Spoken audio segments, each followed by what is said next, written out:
Hi hello friends, welcome back to my channel. It's me Manu VR.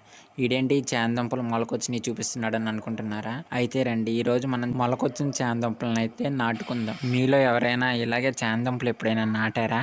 నాటితే చాందంపులు అనేవి మొలకొచ్చాక ఎన్ని రోజులకు తయారవుతాయో కామెంట్ రూపంలో తెలియజేయండి.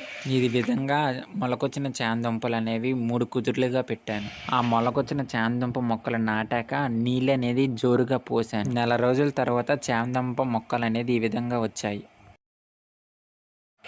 అలాగే మొలకొచ్చిన అల్లం మొక్క ఉంటే ఆ అల్లం మొక్క కూడా నాటాను. మొలకొచ్చిన అల్లం మొక్క అసలు బతుకుతుందా, అసలు మొలకే వస్తుందా అన్న అనుమానంతో అయితే నాటుతున్నాను. మీరు ఎప్పుడైనా మొలకొచ్చిన అల్లం మొక్క నాటారా? నాటితే ఏ మట్టిలో నాటితే అది మొలకొస్తుందో కామెంట్ రూపంలో తెలియజేయండి.